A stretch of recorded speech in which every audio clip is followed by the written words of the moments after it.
इस वीडियो में हम मेंडल के दूसरे नियम यानी कि पृथक्करण के नियम लॉ ऑफ सेग्रीगेशन के बारे में बात करेंगे। तो आप प्रभाविता के नियम में हमने जैसे कि आपने देखा था कैपिटल टी यानी कि शुद्ध लंबे और शुद्ध बौने पौधे के बीच क्रॉस कराया था, जिससे हमें संकर पौधा यानी कि हाइब्रिड मिला था, जिसे हमने F1 जनरेशन कहा था। ये प्रभाविता का नियम था, जिसमें प्रभावी लक्षण कौन सा था? कैपिटल टी, क्योंकि ये क्या है? प्रभावी लक्षण है। भले ही ये दोनों मिक्स ट्रेट आ रहे हैं, लेकिन जो हमारा पेड़ में अगर ये दोनों जीन है तो हमें जो कैपिटल टी है उसको देखकर ही हम डिसाइड करेंगे कि प्रभावी लक्षण के बेसिस पे हमारा पौधा जो है लंबा ही माना जाएगा। भले ही संकर है, लेकिन फिनोटाइप बाहर से देखने पर हमें ये लंबा ही लगेगा। अब अगला क्या है? जो हमारा दूसरा नियम क्या है? Law of segregation. ये F1 जनरेशन से कंफ्यूज मत होना, ये फर्स्ट वाले लॉ से रिलेटेड था। पहला वाला नियम था प्रभाविता का नियम। अब यह दूसरा नियम क्या है? लॉ ऑफ सेग्रीगेशन यानी कि पृथक्करण का नियम। पृथक का मतलब क्या होता है? अलग अलग। तो यहाँ पे हमने ये जो कैपिटल टी स्मॉल टी आया है संकर पौधा, इसी को हम दोनों साइड लिख लेंगे। एक तो ऐसे टेबल में कैपिटल टी स्मॉल टी, दूसरी साइड फिर यहाँ पे भी कैपिटल टी स्मॉल टी ले लिया और एक चेकर बोर्ड बना लिया। ये जो हमें रिजल्ट मिला है फर्स्ट वाले में, जो रिजल्ट आया है इन दोनों के बीच क्रॉस कराने पर, इन दोनों के बीच क्रॉस कराने पर जो हमें ये रिजल्ट मिला है, इसी रिजल्ट को हमने लिख लिया ऐसे, एक कैपिटल टी स्मॉल टी, एक दूसरी साइड ऐसे लिख लिया सेम, और हमने यूं लाइन कर दी। ठीक है, ये हम कौन सा नियम बना रहे हैं? दूसरा नियम, जिसे हम क्या कह रहे हैं? पृथक्करण का नियम यानी कि लॉ ऑफ सेग्रीगेशन। पृथक का मतलब क्या? अलग अलग। हमें अलग अलग सारे ट्रेट लाना है। यहाँ पे तो संकर है, मिक्स है, हमें अलग अलग जो पुराने लक्षण हैं पेरेंट पीढ़ी के, कैपिटल टी स्मॉल टी और संकर तीनों मिल जाए, वो कौन से नियम में मिलेंगे? पृथक्करण के नियम में। तो इसमें हमने एक साइड क्या लिखा है? कैपिटल टी स्मॉल टी, वैसे ही सेम कॉपी यहाँ पे भी लिख दी। तो पहले हम इन दोनों के बीच अगर क्रॉस कराएं, यहाँ कैपिटल टी है, यहाँ कैपिटल टी है, तो दोनों यहाँ पे सेम क्या आ जाएगा? Capital T. तो ये क्या है? शुद्ध लंबा, क्योंकि दोनों ही लंबे पौधे हैं। दूसरा, यहाँ पे आपको क्या दिख रहा है? कैपिटल टी, और यहाँ क्या दिख रहा है? Small T. तो ऐसे ही इन दोनों का क्रॉस कराएंगे तो क्या आ जाएगा? कैपिटल टी, क्योंकि इधर साइड कैपिटल टी है, और अब क्या बचा? स्मॉल टी, तो यहाँ स्मॉल टी आ जाएगा। सेम यहाँ इधर क्या है? स्मॉल टी है, यहाँ कैपिटल है, लेकिन एक चीज का ध्यान रखना, हम कभी भी स्मॉल टी कैपिटल टी नहीं लिखेंगे। जो प्रभावी लक्षण है यानी कि कैपिटल टी प्रभावी है, तो पहले हम क्या लिखेंगे? कैपिटल टी, क्योंकि प्रभावी लक्षण के बेसिस पे ही डिसाइड होगा कि पेड़ लंबा होगा या बौना। ठीक है, तो यहाँ पे कैपिटल टी पहले लिखूंगी मैं, क्योंकि यहाँ पे प्रभावी लक्षण क्या है? Capital T. दूसरा क्या है? स्मॉल टी, तो यहाँ मैंने स्मॉल टी, तो ये दोनों एक जैसे हमें रेशियो मिलेगा। ठीक है, लास्ट क्या बचा? ये स्मॉल टी है, और अगला वाला भी क्या है? ये स्मॉल टी। तो यहाँ पे दोनों इस वाले कॉलम में क्या आ जाएगा? स्मॉल टी और स्मॉल टी। तो हमें ये कितने अलग अलग प्रकार के मिले? ये शुद्ध लंबा है, ये शुद्ध बौना है, और ये दोनों क्या है? हाइब्रिड यानी कि संकर। तो हमारा लॉ ऑफ सेग्रीगेशन में हमारा जीनोटिपिक, जीनोटाइप क्या कहलाएगा? जीनोटाइप।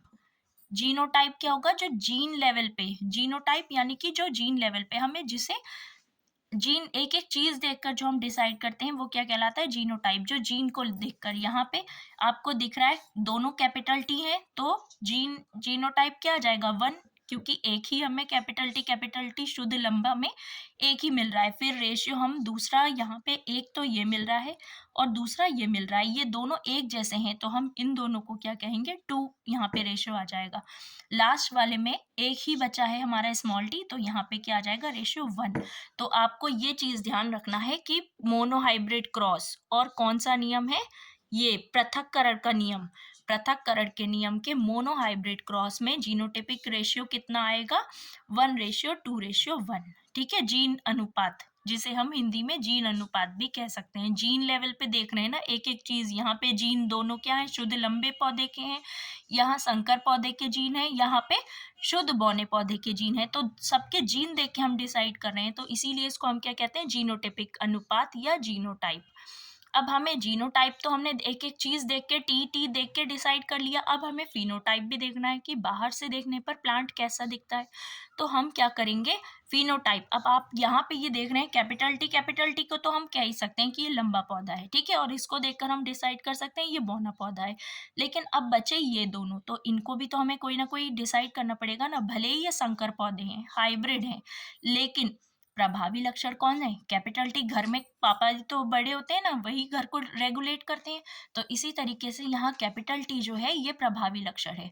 तो ये ही डिसाइड करेगा अनुपात। तो मतलब पेड़ भले ही इसके पास जीन संकर वाला हो, लेकिन अगर हम बाहर से देखेंगे इस पौधे को तो ये देखने में लंबा ही दिखेगा। तो इसीलिए हमारे पास 3 पौधे कैसे आ जाएंगे, ये और ये तीनों हमें कैसे मिल जाएंगे, ये वाले, ये तीनों हमें कैसे मिल जाएंगे, ये तीनों हमें मिलेंगे लंबे पौधे। तो फिनोटाइप, बाहर से देखने पर जो अनुपात मिलता है उसे क्या कहते हैं, फिनोटाइप। तो यहाँ पे मैं फिनोटाइप लिख देती हूँ, फिनोटाइप। फिनोटाइप का मतलब बाहर से देखने पर। तो फिनोटाइप अनुपात कितना आ जाएगा, ये 3 तो एक जैसे हैं, है ना, ये 3 तो एक जैसे हैं, क्योंकि ये तीनों में क्या है, कैपिटल टी है, यहाँ भी कैपिटल टी है, यहाँ भी कैपिटल टी, यानी कि ये तीनों कैसे बाहर से देखने पर पेड़ लंबा दिखाई देगा। तो फिनोटाइप रेशियो कितना आ जाएगा हमारा, 3 रेशियो। अब बचा कितना, सिर्फ एक, यही अलग रह गया, तो इसको हम क्या लिख देंगे, 1।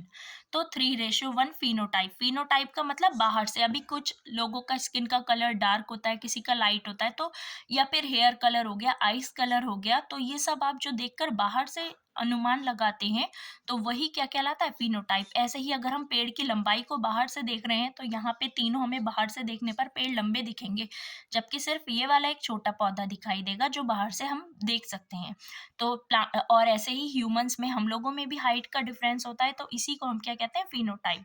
फिनोटाइप मतलब बाहर से देखने पर, बाहर से देखने पर। दूसरा जीनोटाइप मतलब जीन लेवल पे, जीन लेवल, ठीक है। अब आप लोगों को कंफ्यूजन नहीं होना चाहिए फिनोटाइप और जीनोटाइपिक रेशियो में, और ये ध्यान रखना, ये जीनोटिपिक और फिनोटिपिक ये दोनों जो रेशियो हैं ये कौन से नियम के में है, सेकंड वाले में, यानी कि पृथक्करण के नियम में। तो ये आप लोगों को बहुत अच्छे से प्रिपेयर करना है, और बोर्ड में कोई ना कोई एक नियम जरूर पूछ लेते हैं। आपको 1 और 2 नियम तो मैंने दे दिया, नेक्स्ट वीडियो में मैं आपको तीसरा नियम यानी कि स्वतंत्र अपव्यूहन का नियम भी आपसे डिस्कस करूंगी, यानी कि law of independent assortment. Stay tuned and watch the video. Don't forget to subscribe my channel. Thank you.